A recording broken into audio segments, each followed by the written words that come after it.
sheep and I have been coming to this abandoned orchard, pear orchard, for like 5 years now.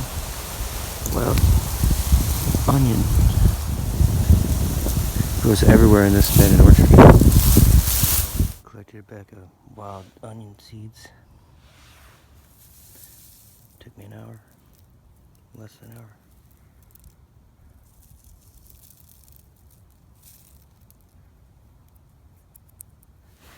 Each one has a little papery sheath around it. Purple.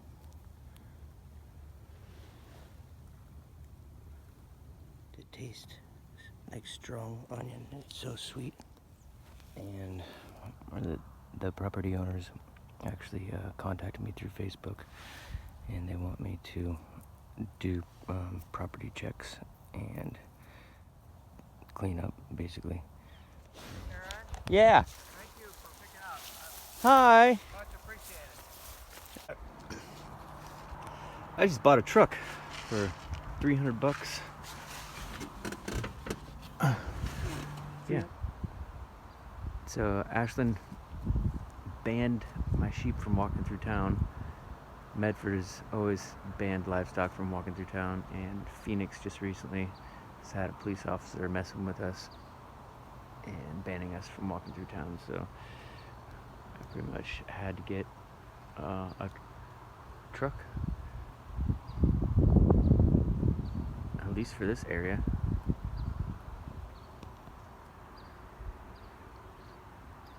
For right now, until they learn how to be more inclusive. Bigots. Yeah, having a truck is a lot more realistic for other people to be able to utilize this example themselves. Here I am at a rest area, and I just backed up and let my sheep out, keeping my ram tethered. All right. This truck finally broke down. It was only $300, but I was hoping it'd last us through the winter. And yeah, this is the best Myers lettuce and chickweed around right now.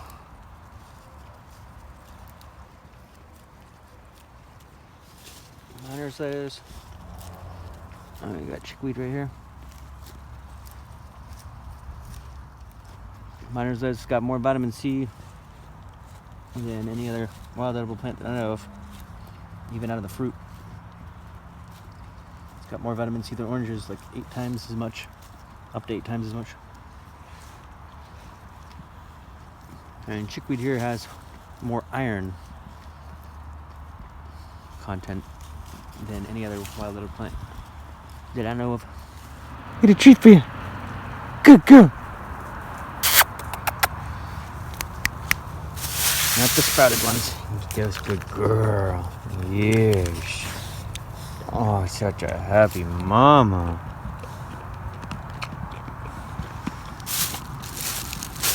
And this is the last batch of acorns. I'm pulling out all the sprouted ones, and I'm gonna plant them here in this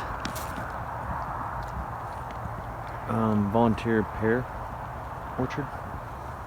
It used to be a pear orchard, and then they were ordered by Monsanto, I guess, to tear it all down, because so these are all volunteer pear trees that have come back. And yeah, they could use some diversity in here. So I'm gonna spread these acorns out.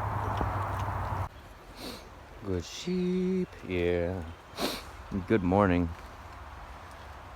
It's been raining non-stop the last 3 days, and I've been spending a lot of time on the bike path because it's really green and lush.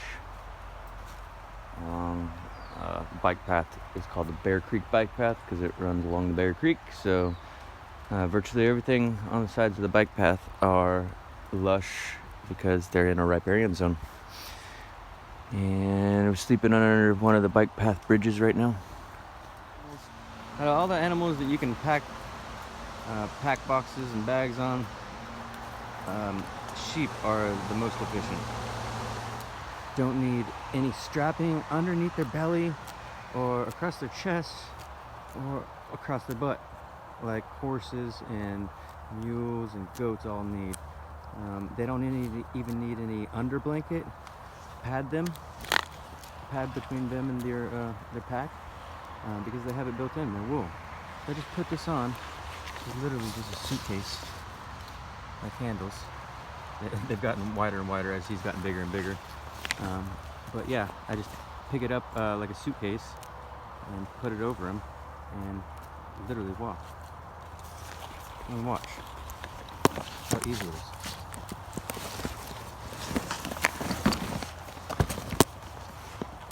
And it's a freaking suitcase.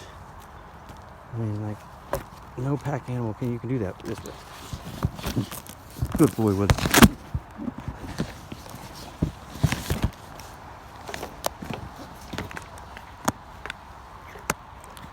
Where? There. Back a little bit. You can't do that. You can't do this with any other animal. Pack sheep are the best. It's not just me saying that. I mean, like, you can look up pack sheep in Nepal, and they're packing their sheep.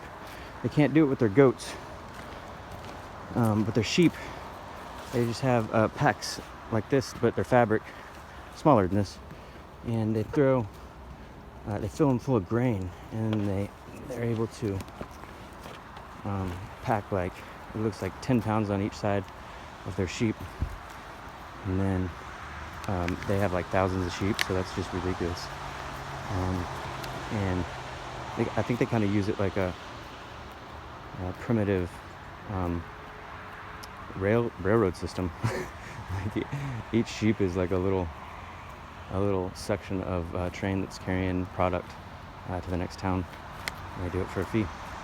But yeah, pack sheep are the most efficient converters of forage out of all those things, out of all those animals, and their wool inherently makes them the quickest to load up and unload.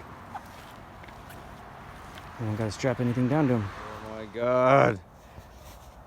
So these fishing burralis are the coolest thing I ever didn't know about for like 10 years. I can't believe I've been homeless for 10 years and I didn't know that such thing existed called a fishing brolly.